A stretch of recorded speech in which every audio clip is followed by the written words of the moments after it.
Take two. Real nice. Okay. Like, We'll start over and then we'll upload to YouTube and everything will be fine. Post edit is where it post production is where it's at. That's where it's at. Anyway, hey, dude, I don't stream enough to be awesome at this. That's all right. So hey everybody that's with us, everybody that's coming in. We're here tonight with G4A Events. They do Smash and gaming tournaments at local pubs and other venues. And we're here tonight with Mark and Brennan, who's joining us on the phone. He's hacked into the Matrix. He's hacked into the Matrix, and we're going to talk about some of their new and upcoming projects and events. And that's really what's going on. We're also going to probably watch me get my ass handed to me in a game I haven't played in about 10 years. We're going to do something silly so that anybody could win. We're going to play it as Sakurai intended.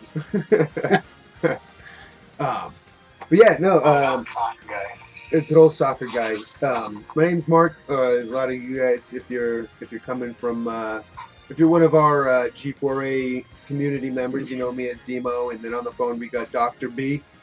And you know we got this hack together as much as we can. So hopefully you guys can hear him, and hopefully I can hear him, and hopefully he has something interesting to say. We had some small technical issues. Yeah. That's my life.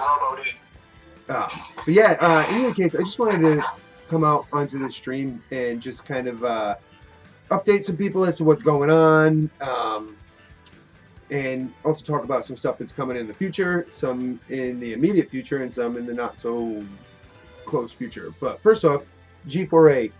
So G4A launched in June of this year.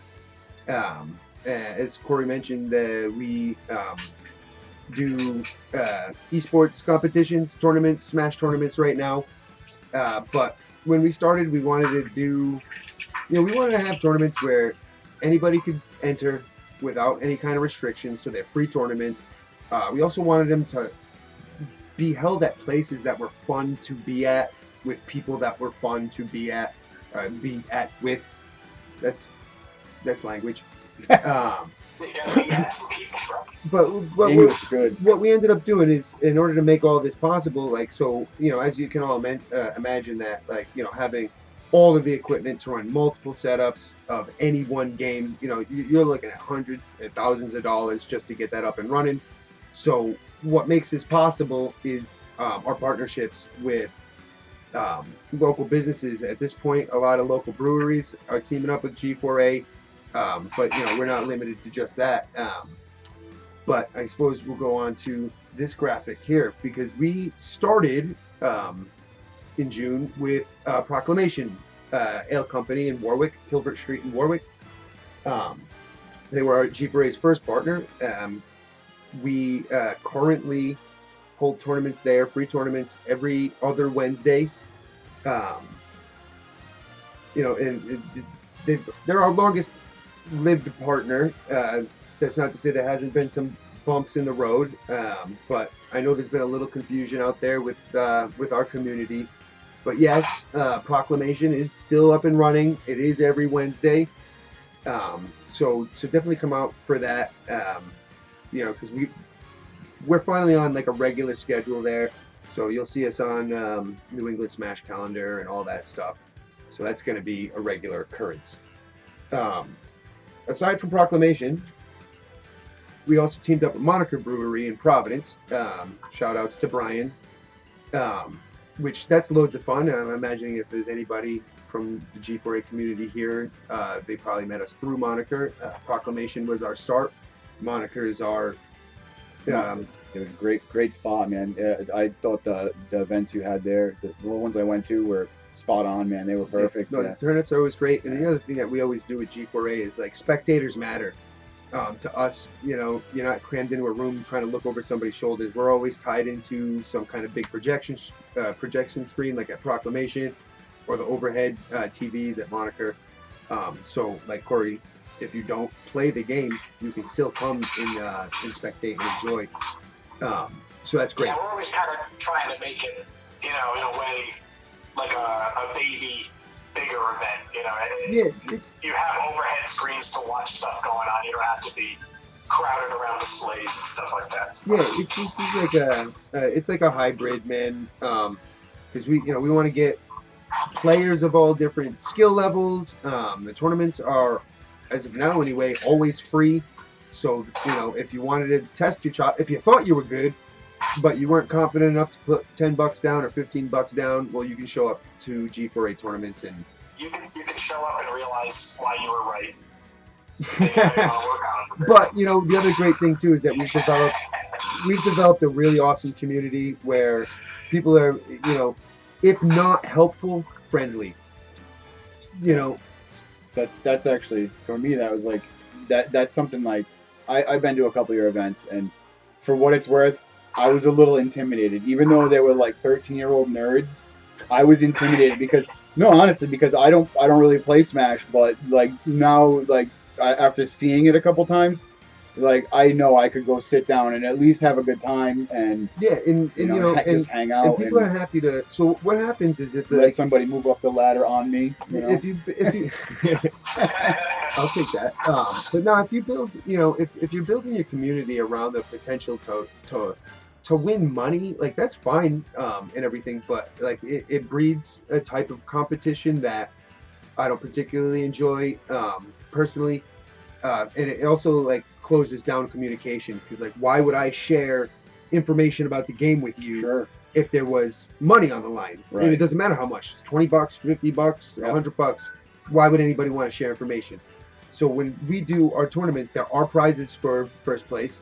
Those prizes are usually provided by our partners, like Proclamation and Moniker. So if you love craft beer, you can win some really, really cool stuff. But there's no risk. So you get the competitive element because there is prizes to be won. But it's not so competitive that you can't ask somebody for help or for advice or, Right. Or if you want to, you run into someone that's really good and you're thinking the whole time, like, man, if I could get some matches against someone like that, I could get better. Yeah, no, for real. Yeah. That kind of stuff happens too. You get the opportunity to play against these better players. Yeah, and the other thing is we always leave 1 to 2 hours for friendlies before every tournament. Give you some time to get some matches in, get warmed up, grab a beer, sit on down, and meet some people. I've met so many people through here. Rachel, who is my girlfriend, but also a huge help with G4A. She's gone through this spectacular effort of not just memorizing everybody's gamer tag, but also their real name. And that's not even something that I couldn't do it. No, I couldn't do it. I'll remember your gamer tag. Although we did have an incident the other day where somebody that typically plays at Proclamation came to Moniker, but then changed his name. Oh no! So I'm looking at this guy and I'm like, this guy looks really familiar. And I look at the sign-in sheet and I'm like, nah, I don't recognize his name. He must be good. He must just be a doppelganger. And it wasn't until I played against him in brackets and he selected Sephiroth as his character, and I was like, oh, RA, what is this Vino Bourbon stuff? He skipped the play. He smashed you. You did smash me. Yeah. I did lose to him. He's pretty good. Yeah. But I suppose that leads us into this. So Smash EX, EX Plus to be as convoluted as possible by design. Mark of the Millennium. Yeah. 2001. Easy operation. So G4A Smash EX Plus is basically our league. So in addition to winning prizes at the tournament, provided by our partners and stuff, we track the progress of every player that plays in every G4A tournament, whether, no matter the location. And, every time you participate, you gain points towards your standings. And at the end of the month, the highest player in the standings will get additional prizes. So basically, it's just another way for us to, to reward the players for playing well, but also encourage people to show up more frequently and maybe to go to some different venues. Maybe if you're from Providence, you go down to Proclamation every once in a while and vice versa. And it's also good for the community to get people out moving around and meeting new people. And I can't stress that enough. We've managed to build an amazing community in the short time that we've been rocking and rolling. But Smash EX, this picture that you're seeing on the screen. So you got to follow our socials on Instagram and Facebook, which we'll shoot up some links in a little while. But whenever you see this symbol here, what that means is that there's going to be a bonus challenge at that event. So, just to give you an example, we had a pumpkin carving contest. You know, if somebody showed up with a jack-o'-lantern and it was dope, you can get some extra league points. So you know, there's more ways to climb up the ladder than just going in and That's what I'm talking about. Yeah, see, if I can do anything to climb the ladder without having to actually play, I'm in. You know, it's not likely gonna win it for you for the month, but you're not gonna roll in with all the pumpkins and take out our top guy. All right, well, you know, but it'll keep you off the bottom. It's not gonna be your only ticket through. Don't crush my dreams. Don't crush my dreams. I wanted to get like 45 pumpkins, come down, just start carving away while everyone's playing, and then win. Yeah, I mean, you don't get a point per pumpkin, though. No. And it's not always like silly stuff like that. Sometimes... You need to bring 400 pumpkins. But no, there's other things too, like at Proclamation the other night, the first 8 people to sign up got bonus points. And we got a variety of other like in-game challenges planned out. But the challenges are good because it lets us spice up the first couple hours when people are doing friendlies. Maybe you want to compete in a challenge for that day. But it also allows us to do further collaborations with our partners. You know, because Monica, they said to me, he's like, hey, we want jack-o'-lanterns out here. So I'm like, all right, well, let's get you jack-o'-lanterns, you know? So we're incentivizing things like that. But mostly it's going to be in-game challenges. If you could 1v2 me and Dr. B and win, maybe you'll get some bonus points. Little like bounty headhunter type of thing? Yeah. Oh, I like that. And then I don't have a graphic for this because it's still in conceptual development. But everybody knows the phrase "no Johns." It's a Smash phrase. Are you familiar with that? Okay. So no Johns means it just essentially means no excuses. Okay. So like somebody loses a match, they're like, oh, I usually sit on the right hand side of the screen. Sure. No, I couldn't. You know, my finger slipped. Right. My control messed up. Yeah, this is a wireless control. I heard that one. This is wireless control. I need it to be good. So those are Johns, right? Gotcha. I want to do an all Johns night. All Johns. Where you just show up and be like, the only reason you beat me last week was because my thumb slipped. So I'm going to challenge you to a Johns match. That's kind of fun, yeah. That's really fun, and then let people wager league points. If you're tough enough, you put some league points on it. The other thing and again, I just want to make sure everybody knows, when you see this logo here on a Facebook post or an Instagram post, that means read the post, because there's going to be ways to get points. So every time you see that, read the post, and then you can participate in whatever challenge we got going on. The next thing, and this is just a little teaser, and it's not so much of an announcement because I do not have all of the logistics planned out yet, but I am going to start the G4A Mug Club, which at this point is going to be a kind of like separate leaderboards. So you buy a G4A mug, we'll link to those, and then what you do is you show up to our events with your mug. It's actually a pint glass, so misleading. Lies, nothing but lies out of this guy. But you show up with your pint glass, and then when you do, I hand you a card with 10 little golden controllers on it. Every time you buy a beer at any one of our partners' locations, you can get a little punch on that card. And when you fill out that card, so first off, there's going to be a separate leaderboard for just the Mug Club, who's bought the most beers. That's going to be a separate thing in and of itself. But the winner of that will also, be awarded not a super significant, but a significant amount of league points. And my hopes with this is to see somebody, instead of fight their way to the top, drink their way to the top. I'm not Pumpkins and beer. I'm in. I'm doing it. I'm bringing pumpkins. I'm buying fake beer. gamers. Fake gamers. Yeah. No, we want to have some fun. So what about like the kids that can't drink beer? What if they just buy a soda? Is that? Oh yeah. So it's basically any purchase there. Okay. Any purchase that you make there. I mean, we do.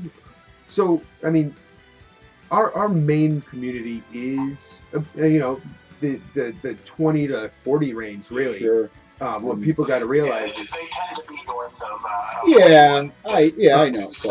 But we're at breweries mostly right now, so it's predominantly gonna be them. But another route makes sense. Sure. Yeah, and anybody who's under people who are under 21 are welcome to come and participate at any of our locations. People who are under 18, Bring a parent. Bring a parent. Oh, okay. And if your mom buys a beer while you're there, you can get stamped. You know what I mean? Nothing like. Hey, If you want your mom to buy you league points, Yeah, basically. Of course you do. Of course you do. I ask the question too for people that don't really drink. Look, like, mom don't mind. All right. No, there's room for everybody. Sure. All right. I'm just curious. No, and sure. because part of what makes this work is that our partners get foot traffic, right? Sure. Yeah. So we just got to make sure that we're generating the right kind of foot traffic. But and then of course there's legalities involved with. So if you're under 18, just show up with an adult of it could be your mom, your dad, your cousin, your uncle. Doesn't matter. No questions asked. Yeah. And then if you're in that gray area of 18 to 21, just show up and behave like an adult, and nobody cares that you're there. Yeah. But yeah, so that's the Mug Club. That's going to be coming in the future, which I think is going to be fun because they really we have a real good feel of like an old school poker league going, where we're meeting up to play games and compete in games, but at the same time we're showing up to to chat, hang out, man, hang out, socialize. There's some people like Brennan, for instance, who's on the call, Dr. B here. Like I used to hang out with him all the time, but now because we're so busy with this, only time I get to see him is at G4A events, and so it's definitely a good place to. And I made a lot of friends. We got a lot of cool people that show up. We do, yeah. Just some shout outs to like Dwarf Mike and Masa, and Piff. But yeah, even I like Saint Mar. He's good company. But yeah, there's a lot of cool people that come and hang out, and it's awesome to hang with them. So let's all get some pint glasses to toast and be loud and rowdy when we go out and play games.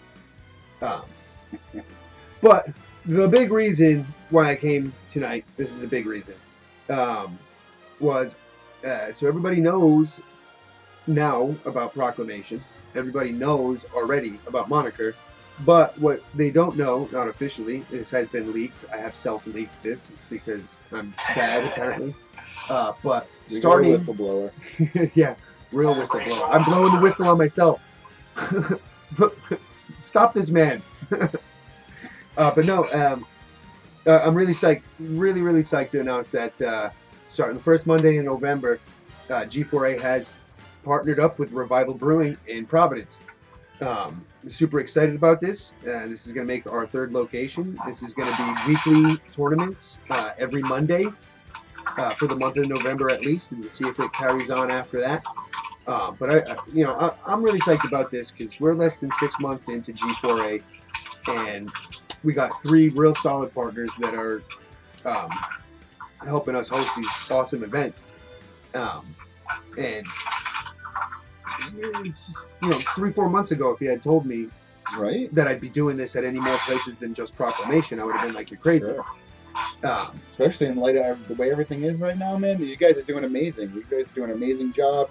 It's been stressful. Yeah, it's a challenge. It's been we're fighting against COVID, and we're fighting against summertime and beaches. Yeah. For a little while there, but and just resources to keep everything going and keeping everything smooth, and keeping the players happy, making sure all the gear that we use, all the screens are nice, all the Nintendos are updated.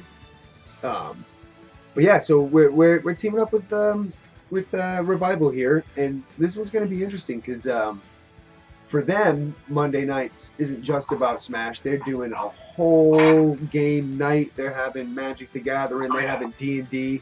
And, of course, they're going to have G4A hosting some Smash tournaments. So, guys, put that on your calendar. November 1st, I want to see a nice big turnout for that. So that and we can... the venue for Revival is phenomenal. If they've got food, they have, they've got their, alcoholic slushies. They've got this huge, gorgeous location. Yeah, and alcoholic slushies. Worth it to be there just for that. Yeah, no, it's a good environment. Good comfy couches. It might be the most high tech venue that we're working with. They're not running off of a single AV box in the back room. They've got some stuff going on. Yeah, they got some stuff going on, and hopefully we can take advantage of everything they got to give also like the players and the spectators like a good experience there. But yeah, no, that's going to be psyched. And with that being said, I'll just tell you now, November 1st, Monday, our first day at Revival, there will be bonus points to be earned. So keep your eye out for that EX Plus logo in the near future. But yeah, I mean, that's pretty much what we were here to talk about for just the information part, the informative segment. Unless Brennan, you have anything else that you might want to add that I might have glossed over? Or Corey, if you have any questions or comments. I mean, no, man. You pretty much went over everything. I think that you would wanted to go over, and you made it clear to me. I mean, aside from the one or two comments I had, I think everything's been pretty straightforward. All right. Well, now for the fun part. I guess it's just fun. Now for the fun part. So